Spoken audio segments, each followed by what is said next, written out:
नमस्कार दोस्तों, हॉरर मंथन पर आपका स्वागत है। आज की कहानी है काले जादू के बारे में। गांव का नाम था रतनपुर। दिन में ये गांव बिल्कुल साधारण लगता था, लेकिन जैसे ही रात होती हर घर के दरवाजे बंद हो जाते।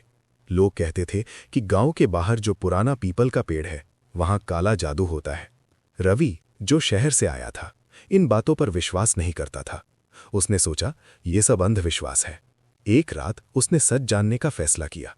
आधी रात को रवि टॉर्च लेकर उस पेड़ के पास पहुंचा।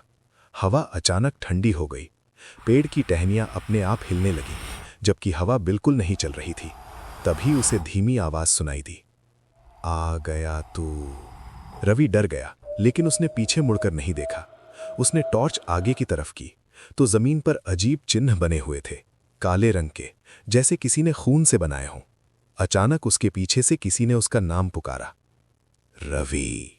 इस बार आवाज उसकी मां जैसी थी। रवि ने घबराकर पीछे देखा, लेकिन वहां कोई नहीं था। तभी उसके सामने एक औरत दिखाई दी, सफेद साड़ी में, बाल बिखरे हुए, आंखें पूरी काली। वो धीरे धीरे उसकी तरफ बढ़ने लगी। तूने मना किया था ना, फिर भी आया, उसने भारी आवाज में कहा। रवि भागने लगा, लेकिन उसके पैर जैसे जमीन में जकड़ गए। वो हिल भी नहीं पा रहा था। औरत उसके बिल्कुल सामने आ गई और उसके माथे पर हाथ रख दिया। उसके छूते ही रवि को लगा जैसे उसकी सांस रुक रही हो। उसकी आंखों के सामने अंधेरा छा गया। अगली सुबह गांव वालों को पीपल के पेड़ के नीचे रवि बेहोश मिला, लेकिन उसकी आंखें खुली हुई थीं और पूरी काली हो चुकी थीं। अब हर रात उसी पेड़ के पास एक नई आवाज सुनाई देती है, आ गया तू। और गांव वाले कहते हैं अब वहां सिर्फ एक नहीं, 2 काले साए रहते हैं। रवि के साथ हुई घटना के बाद रतनपुर गांव में डर और बढ़ गया था। अब लोग सिर्फ रात में ही नहीं, दिन में भी उस पीपल के पेड़ के पास जाने से डरने लगे थे। रवि को गांव वाले उसके घर ले आए थे, लेकिन वो पहले जैसा नहीं रहा। उसकी आंखें पूरी काली थीं और वो कई कई घंटों तक बिना पलक झपकाए छत को घूरता रहता। उसकी मां रोते हुए कहती, मेरा बेटा अब मेरा नहीं रहा। एक रात ठीक 2 बजे रवि अचानक अपने बिस्तर से उठ गया। उसकी चाल बिल्कुल अजीब थी, जैसे कोई उसे खींच कर ले जा रहा हो। वो धीरे धीरे घर से बाहर निकला और सीधा उसी पीपल के पेड़ की ओर बढ़ने लगा। गांव का एक लड़का मोहन, जो छुपकर ये सब देख रहा था, उसके पीछे पीछे गया। जैसे ही रवि पेड़ के पास पहुंचा, वहां वही काले निशान फिर से चमकने लगे। अचानक हवा तेज चलने लगी और एक काली परछाई पेड़ से नीचे उतरी। वही औरत, लेकिन इस बार उसके साथ और भी परछाइयां थीं। रवि उनके सामने घुटनों के बल बैठ गया और अजीब आवाज में बोला, एक और चाहिए। मोहन ये सुनकर कांप गया। तभी अचानक उन परछाइयों में से एक ने मोहन की तरफ देखा। उसकी आंखें खून जैसी लाल थीं। वो रहा अगला। मोहन भागने लगा, लेकिन उसके पैरों के नीचे जमीन जैसे फिसलने लगी। उसे लगा जैसे कोई उसका पीछा कर रहा है, बहुत करीब। अगले दिन मोहन गायब था। गांव में दहशत फैल गई। अब हर रात किसी न किसी के गायब होने की खबर आने लगी। लोग समझ गए थे, काला जादू अब सिर्फ एक इंसान तक सीमित नहीं था, ये फैल रहा था।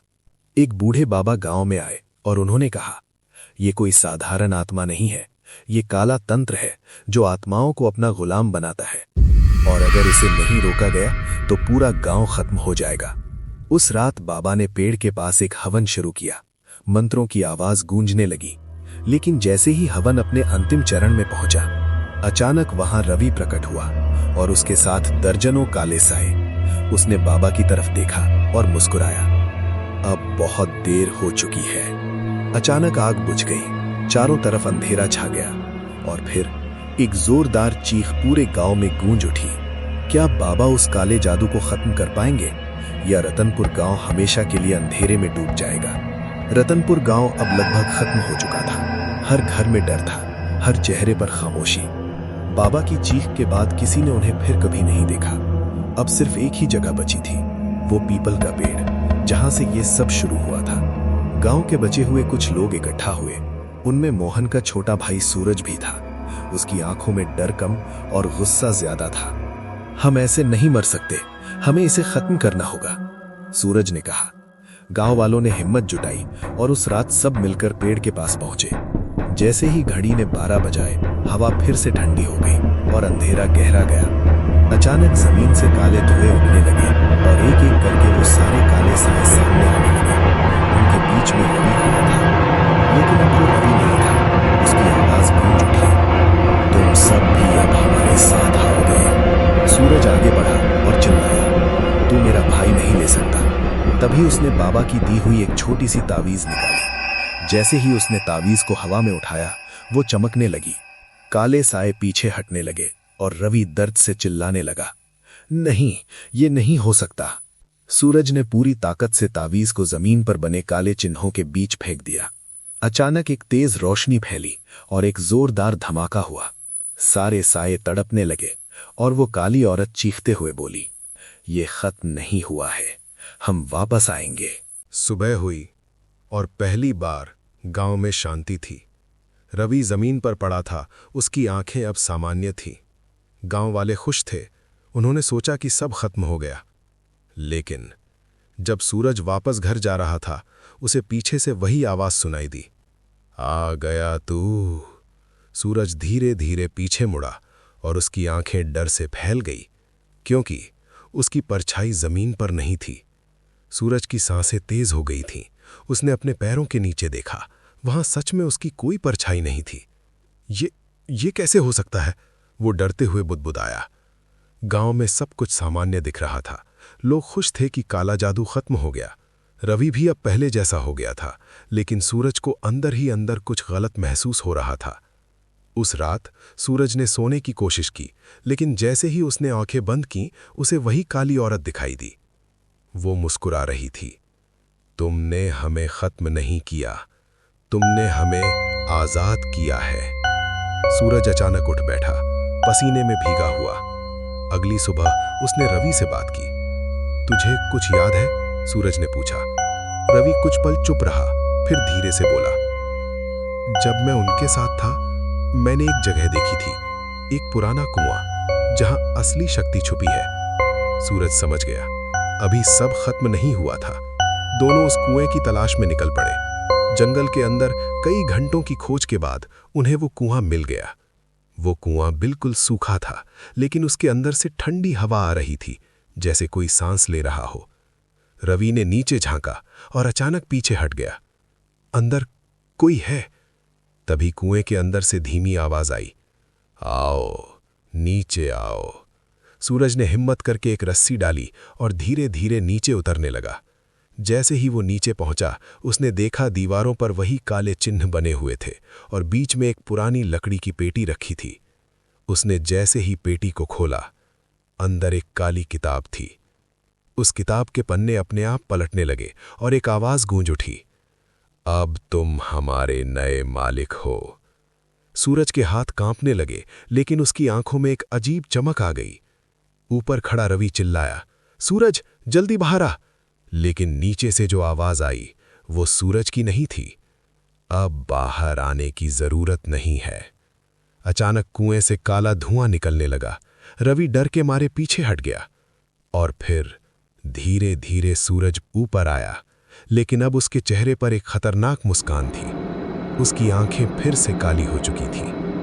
वो बोला, इस बार काला साया किसी एक जगह तक सीमित नहीं रहेगा। रतनपुर अब पहले जैसा गांव नहीं रहा था। दिन में सब कुछ सामान्य दिखता, लेकिन रात होते ही अंधेरा जैसे जिंदा हो जाता। सूरज अब वो सूरज नहीं रहा था। उसके हाथ में वही काली किताब थी और उसकी आंखों में एक अजीब खतरनाक चमक। रवि ने उसे रोकने की कोशिश की। सूरज, ये तो क्या कर रहा है? तो खुद को खो रहा है। सूरज धीरे धीरे उसकी तरफ बढ़ा और हंसा, मैं खुद को नहीं, अपनी असली शक्ति को पा रहा हूं। जैसे ही उसने किताब खोली, चारों तरफ हवा तेज हो गई, आसमान काला पड़ गया और गांव के हर कोने से काले साए निकलने लगे। अब ये सिर्फ एक गांव की बात नहीं थी, काला जादू फैल चुका था। रवि समझ गया, अगर अब कुछ नहीं किया तो सब खत्म हो जाएगा। उसे अचानक बाबा की एक बात याद आई, हर काले जादू का एक अंत होता है, लेकिन उसके लिए सबसे बड़ी कुर्बानी देनी पड़ती है। रवि ने फैसला कर लिया। वो सूरज के सामने खड़ा हो गया। अगर इसे रोकने के लिए मुझे मरना पड़े तो मैं तैयार हूं। सूरज की आंखों में एक पल के लिए झिझक आई। जैसे अंदर कहीं उसका असली रूप अभी भी जिंदा हो। रुक जा सूरज, तू अभी भी वापस आ सकता है, रवि बोला। लेकिन तभी काली किताब अपने आप चमकने लगी और सूरज जोर से चिल्लाया, नहीं, अब बहुत देर हो चुकी है। अचानक जमीन फटने लगी और एक विशाल काला साया बाहर आया। वो पहले से कहीं ज्यादा खतरनाक था। रवि ने बिना सोचे समझे उस साए की तरफ दौड़ लगाई और सीधे उसके अंदर कूद गया। एक तेज रोशनी फैली और पूरा गांव हिल गया। सूरज जमीन पर गिर पड़ा। उसकी आंखों से आंसू बहने लगे। मैंने क्या कर दिया? धीरे धीरे सब शांत हो गया। आसमान साफ हो गया, काले साए गायब हो गए, लेकिन रवि कहीं नहीं था। गांव बच गया था, लेकिन उसकी कीमत बहुत बड़ी थी। कुछ महीनों बाद सब कुछ फिर से सामान्य हो गया था, लेकिन एक रात सूरज को वही आवाज सुनाई दी, आ गया तू। उसका दिल जोर जोर से धड़कने लगा। उसने धीरे धीरे पीछे मुड़कर देखा और उसके सामने रवि खड़ा था, लेकिन इस बार उसकी आंखें पूरी काली थीं और उसके चेहरे पर वही डरावनी मुस्कान। वो बोला, इस बार मैं वापस आ गया हूं। सूरज की आंखों के सामने रवि खड़ा था, लेकिन वो अब इंसान नहीं था। उसकी काली आंखें, ठंडी मुस्कान और उसके चारों तरफ घूमता हुआ काला धुआं बता रहा था कि वो अब उसी अंधेरे का हिस्सा बन चुका है। सूरज डर गया, लेकिन इस बार उसने भागने की कोशिश नहीं की। तू वापस क्यों आया है? उसने कांपती आवाज में पूछा। रवि धीरे धीरे आगे बढ़ा, क्योंकि अंधेरा कभी खत्म नहीं होता, बस अपना रूप बदलता है। तभी सूरज को उस काली किताब की याद आई जो अभी भी उसके पास थी। वो समझ गया, इसका अंत सिर्फ उसी से हो सकता है जिससे ये शुरू हुआ था। सूरज ने किताब खोली। इस बार पन्ने खुद नहीं पलटे, बल्कि एक ही पेज खुला रहा। उस पर लिखा था, अंत के लिए आत्मा का बलिदान आवश्यक है। सूरज की आंखों में आंसू आ गए। तो यही सही, उसने खुद से कहा। रवि अब उसके बिल्कुल सामने था। अब कोई नहीं बचाएगा तुझे, उसने डरावनी हंसी के साथ कहा। लेकिन इस बार सूरज मुस्कुराया। मैं खुद को नहीं, सबको बचाने आया हूं। अचानक उसने किताब को जोर से जमीन पर फेंका और अपने हाथ से उस पर खून की बूंद गिरा दी। जैसे ही खून किताब पर गिरा, एक तेज रोशनी फैली और जमीन कांपने लगी। रवि जोर जोर से चिल्लाने लगा, नहीं, तू ये नहीं कर सकता। लेकिन अब देर हो चुकी थी। सूरज के शरीर से एक चमकती हुई ऊर्जा निकलने लगी और वो धीरे धीरे उसी काले साए में समाने लगा। उसकी आखिरी आवाज गूंजी, अब ये यहीं खत्म होगा। एक भयानक धमाका हुआ। पूरा गांव रोशनी से भर गया और फिर सब कुछ शांत हो गया। अगली सुबह गांव के लोग धीरे धीरे बाहर निकले। सब कुछ सामान्य था, ना कोई काला साया, ना कोई डर। पीपल का पेड़ भी अब सूख चुका था, लेकिन वहां जमीन पर दो चीजें पड़ी थीं, एक जली हुई काली किताब और एक टूटी हुई ताबीज। सूरज और रवि दोनों अब नहीं थे। सालों बाद रतनपुर अब एक खुशहाल गांव बन चुका था। लोग उस घटना को सिर्फ एक कहानी मानते थे, लेकिन गांव के बाहर, उसी जगह जहां वो पेड़ था, रात को कभी कभी एक हल्की सी फुसफुसाहट सुनाई देती है। अंधेरा कभी मरता नहीं। आज की कहानी यहीं खत्म होती है और इसी तरह की कहानी के लिए हमारे चैनल को सब्सक्राइब जरूर करें।